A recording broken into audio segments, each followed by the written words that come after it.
Data warehousing introduction. Data warehouse या जैसे हम इंटरप्राइज डेटा वेयर हाउस भी कह सकते हैं, ये एक बहुत बड़ा डेटाबेस होता है बिजनेस के प्रॉफिट के लिए, ऐसा हम इनफॉर्मली कह सकते हैं। लेकिन थोड़ा फॉर्मली अगर कहें तो ये एक डेटा वेयर हाउस एक सिस्टम है जो कि यूज़ किया जाता है रिपोर्टिंग और डेटा को एनालाइज करने के लिए। इसे कंसीडर किया जाता है कोर कंपोनेंट बिजनेस इंटेलिजेंस का। अगर अब हम देखें फ़र्क डेटाबेस में और डेटा वेयर हाउस में, तो डेटा बेस में जो है ऑपरेशनल प्रोसेसिंग होती है, जबकि इस डेटा वेयर हाउस में इंफॉर्मेशनल प्रोसेसिंग। उसमें ज़्यादातर करेंट डेटा रहता है, इसमें हिस्टोरिकल डेटा रहता है।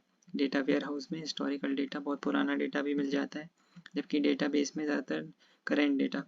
इसके बाद समराइजेशन इसमें कंसोलिडेटेड होता है और डेटाबेस में वो काफ़ी डिटेल में रहता है। अगर व्यू की बात करें तो यहाँ मल्टी डायमेंशनल व्यू होता है और डेटाबेस में फ्लैट रिलेशनल। अगर नंबर ऑफ रिकॉर्ड्स की बात करें तो यहाँ पर मिलियंस ऑफ रिकॉर्ड्स होते हैं।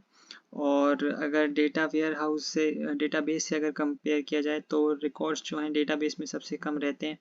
उसके बाद पैटर्न वेयर हाउस में, जो अभी आगे चल के हम देखेंगे, और सबसे ज़्यादा डेटा वेयर हाउस में, वही मिलियंस ऑफ रिकॉर्ड्स। और यूज़र्स की बात की जाए तो यहाँ हंड्रेड्स ऑफ यूज़र्स रहते हैं। और अगर बाकी से कंपेयर करें यूज़र्स तो डेटाबेस में सबसे ज़्यादा यूज़र्स, फिर डेटा वेयर हाउस में, और फिर लास्ट में पैटर्न वेयर हाउस में।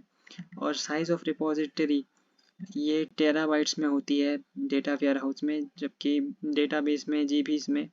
और यहाँ पर एसक्यूएल की बजाय डीएमक्यूएल यूज़ होती है। अब इसके बाद डेटा वेयर हाउस जो है वो एक सेंट्रल रिपोजिटरी है इंटीग्रेटेड डेटा की, जो कि एक या एक से ज़्यादा अलग अलग सोर्सेज से मिल करके बनाया जाता है। ये स्टोर करती है करेंट और historical data in one single place. तो डेटा वेयर हाउसेस में स्टोर रहता है करेंट और हिस्टोरिकल डेटा एक सिंगल जगह पर यूज़ किया जाता है use for creating reports create करने के लिए। ETL और ELT, जहाँ पे ET और L का फुल फॉर्म एक्सट्रैक्ट, ट्रांसफॉर्म और लोड, ये दो मेन अप्रोचेस हैं बिल्ड करने के लिए एक डेटा वेयर हाउस सिस्टम को। Main characteristics data warehouse system के, तो पहला ये है कि टाइम वेरिएंट या टाइम डिपेंडेंट। तो डेटा जो है वो इंटरवल्स में मेंटेन किया जाता है, जैसे वीकली, मंथली या annually.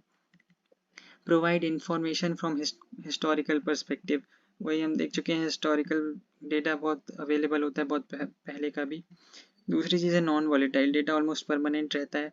Data is read only and refreshed at particular intervals, तो कुछ पर्टिकुलर इंटरवल्स पे रिफ्रेश किया जाता है और रीड ओनली है।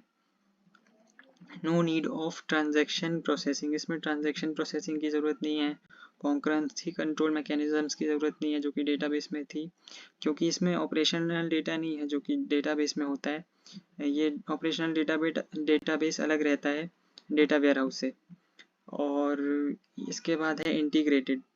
तो एक डेटा वेयर हाउस जो है वो बिल्ट बाय इंटीग्रेटिंग डेटा, अलग अलग सोर्सेज से डेटा को इंटीग्रेट किया जाता है, जैसे कि मेन फ्रेम, एक रिलेशनल डेटाबेस और फ्लैट फाइल्स, और ये सब अलग अलग सोर्सेज से मिला करके बनाया जाता है, तो इंटीग्रेशन होता है। और यहाँ फिर इंटीग्रेशन में फॉर्मेट और नेमिंग कन्वेंशन का भी ध्यान रखा जाता है। इंटीग्रेट करने के बाद एक स्टैंडर्ड फॉर्मेट या नेमिंग कन्वेंशन जैसी चीज़ें भी आ जाएँ। इसके बाद है सब्जेक्ट ओरिएंटेड। अब जैसे सेल्स या परचेजिंग, अलग अलग डेटा मार्ट्स डिवाइड कर दिए जाते हैं अलग अलग सब्जेक्ट के लिए। इसके बाद है डिलीवरी प्रोसेस। तो यहाँ पे अलग अलग स्टेजेस या फेज़ हैं, आईटी स्ट्रेटजी से फिर एजुकेशन और prototyping, business case analysis. Education और प्रोटोटाइपिंग में प्रोटोटाइप्स और एजुकेशन से रिलेटेड सबसे पहले आईटी स्ट्रेटजी, बिजनेस केस को एनालाइज करना, फिर बिजनेस की रिक्वायरमेंट्स, टेक्निकल ब्लूप्रिंट, और बिल्ड द विजन बिल्ड करना, और history load, ad hoc query, automation, requirements evolution और एक्सटेंडिंग स्कोप। इसके बाद है डेटा वेयर हाउस का आर्किटेक्चर।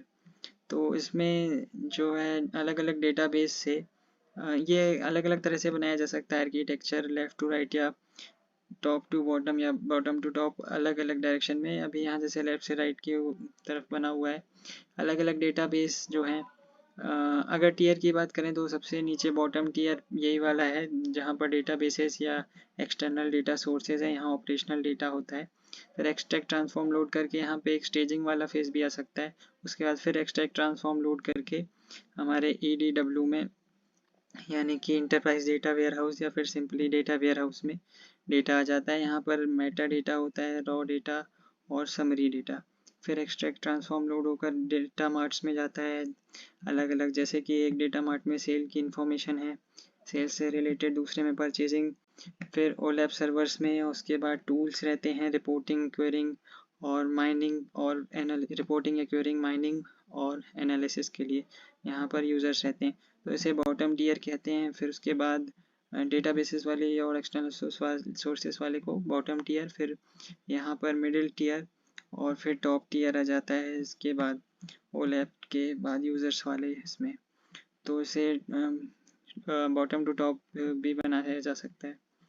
और डेटा प्री प्रोसेसिंग है इसके बाद अगला टॉपिक। तो ये एक टेक्निक होती है एनहांस करने के लिए डेटा क्वालिटी माइनिंग से पहले, कि हमें हाई क्वालिटी मिल सके माइनिंग के रिजल्ट्स में। ये डिक्रीज कर देता है time needed for mining, time जो चाहिए माइनिंग करने के लिए उसको डिक्रीज कर देता है। ये इंक्लूड करता है data cleaning, eliminate noise and correct inconsistencies. तो डेटा क्लीनिंग के वक्त एलिमिनेट कर दी जाती है नॉइजेस और इनकन्सिस्टेंसीज अगर कुछ रहती हैं तो उनको करेक्ट कर दिया जाता है। इसके बाद है डेटा इंटीग्रेशन। तो कंबाइन करते हैं डेटा को मल्टीपल सोर्सेज से, वो जो भी देख चुके हैं हम पहले। इसके बाद है data transformation, transform data into suitable form. तो सूटेबल फॉर्म में ट्रांसफॉर्म कर दिया जाता है, जैसे कि नॉर्मलाइजेशन का यूज़ करके। और इसके बाद फोर्थ है डेटा रिडक्शन। इसमें एग्रीगेट करते हैं, एलिमिनेट करते हैं रिडंडेंट या रिपीटेड फीचर्स को और क्लस्टरिंग के ज़रिए। डिक्रीज क्लस्टरिंग मतलब सेम चीज़ों को एक साथ रख देते हैं। फिर डिक्रीज वॉल्यूम या अमाउंट, इस तरह से अमाउंट डिक्रीज हो सकता है। और ये मेथड्स या टेक्निक्स जो हैं म्यूचुअली एक्सक्लूसिव होती हैं, मतलब अलग अलग म्यूचुअली एक्सक्लूसिव नहीं होती हैं, नॉट म्यूचुअली एक्सक्लूसिव, एकदम अलग अलग नहीं है, किसी में किसी और का पार्ट है। जैसे कि रिडंडेंट फीचर्स को एलिमिनेट करना और नॉइस को एलिमिनेट करना में कुछ कॉमन चीज़ हो सकती है। और डेटा इंटीग्रेशन इश्यूज, इसका ये अगला टॉपिक है डेटा वेयर हाउसिंग में। तो पहला है रिडंडेंसी। तो एट्रीब्यूट या फिर एट्रीब्यूट्स जो हैं रिडंडेंट हैं अगर वो डिराइव किए जा सकते हैं दूसरे एट्रीब्यूट या एट्रीब्यूट से, जैसे कि एज, अगर डेट ऑफ बर्थ दी है तो एज निकाल सकते हैं। Some redundancies can be detected by correlation analysis, inconsistencies in attributes and so on। तो इन जरियों से हम ये redundancy पता कर सकते हैं। इसके बाद सेकेंड नंबर पे जो इशू है डेटा इंटीग्रेशन में, तो ये है कि स्कीमा इंटीग्रेशन और ऑब्जेक्ट मैचिंग। जैसे प्रोडक्ट नेम है, एक टेबल में पी नेम लिखा है, दूसरे में PN लिखा है, तो वो कंप्यूटर नहीं समझ पाएगा कि बात एक ही की हो रही है, तो इंटीग्रेट करने के बाद एक टेबल में ही प्रोडक्ट्स के नेम रख सकते हैं। अगली चीज़ है detection and resolution of data value conflicts. तो एट्रीब्यूट वैल्यू अलग अलग डिफरेंट सोर्स से डिफरेंट होती है, different for same real world entity, क्योंकि डिफरेंसेस इन रिप्रेजेंटेशन, एनकोडिंग या फिर स्केलिंग। जैसे कि करेंसी, तो यहाँ पर एट्रीब्यूट तो सेम है लेकिन रिप्रेजेंट अलग तरह से किया जा रहा है, जैसे रुपीस या डॉलर में। इसके बाद है data warehouse design, next topic. तो यहाँ 3 अप्रोचेस हैं, टॉप डाउन और बॉटम अप और कॉम्बिनेशन। तो स्टेप्स हैं ये, प्लानिंग हो गया, फिर रिक्वायरमेंट्स स्टडी, प्रॉब्लम को एनालाइज करना, warehouse design, data integration और टेस्टिंग, उसके बाद फाइनली डिप्लॉय कर देते हैं। और फिर वेयर हाउस डिज़ाइन के प्रोसेस की बात करें तो यहाँ पर एक बिजनेस प्रोसेस मॉडल सेलेक्ट करना पड़ता है, जैसे सेल्स, ऑर्डर्स, कोई सा भी प्रोसेस, और फिर मॉडल करने के लिए बिजनेस प्रोसेस से सिलेक्ट करना पड़ता है मॉडल करने के लिए।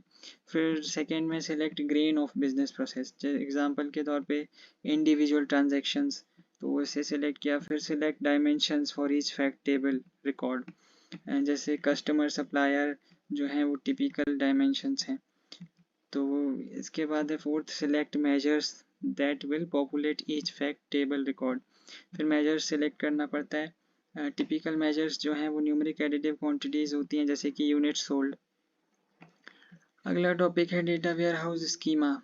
तो लॉजिकल डिस्क्रिप्शन होता है ये पूरे डेटाबेस का जो स्कीमा होता है, और इंक्लूड करता है नेम डिस्क्रिप्शन ऑफ रिकॉर्ड्स, अलग अलग of all records types including associated data items और एग्रीगेट्स।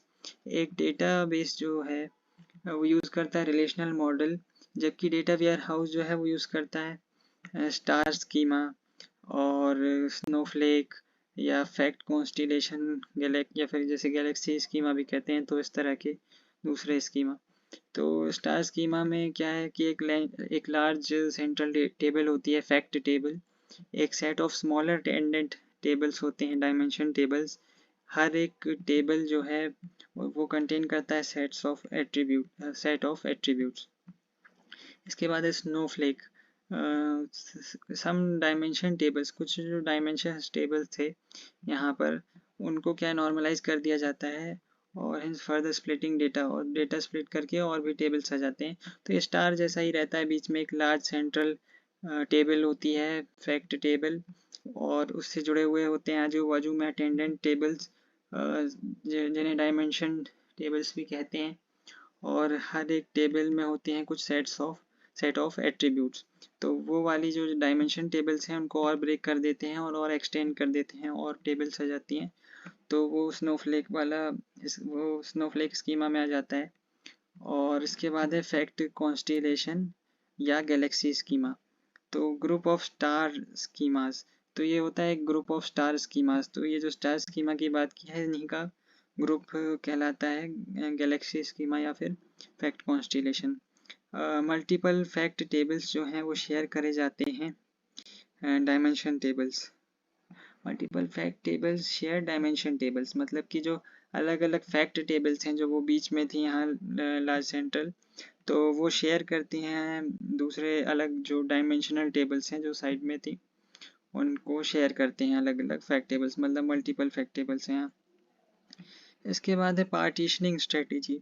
पार्टीशनिंग सिंप्लीफाई करती है मैनेजमेंट, डेटा वेयर हाउस का मैनेजमेंट को ऑप्टिमाइज करती है हार्डवेयर परफॉर्मेंस, बैकअप और रिकवरी या फिर recovery partitioning, recovery by partitioning fact table को पार्टीशन करके। तो पार्टीशनिंग स्ट्रेटेजी के ये कुछ फ़ायदे भी हैं, और इसके बाद है कि किस तरह की पार्टीशनिंग होती हैं। तो एक है हॉरिजॉन्टल पार्टीशनिंग और partitioning by time into equal segments. एक तरीका यह है कि इसे पार्टीशनिंग करी जाती है टाइम के बाय टाइम इक्वल सेगमेंट्स में, और दूसरा है कि डिफरेंट साइज के सेगमेंट्स में partitioning by time into different size segments, और फिर है ऑन अ डिफरेंट डायमेंशंस। तो partitioning on a different dimensions और partitioning by size of table, partitioning dimensions और partitioning using round robin partitions. Vertical partitioning में split कर देते हैं डेटा को वर्टिकली, और दो वेज हैं, एक तरीका है नॉर्मलाइजेशन और दूसरा है रो स्प्लिटिंग। अब इसके बाद है डेटा वेयरहाउस इम्प्लीमेंटेशन, और अब इसमें यहाँ से हम अगले वीडियो में कंटिन्यू करेंगे। तो इतना देखने के लिए thank you, thanks for watching.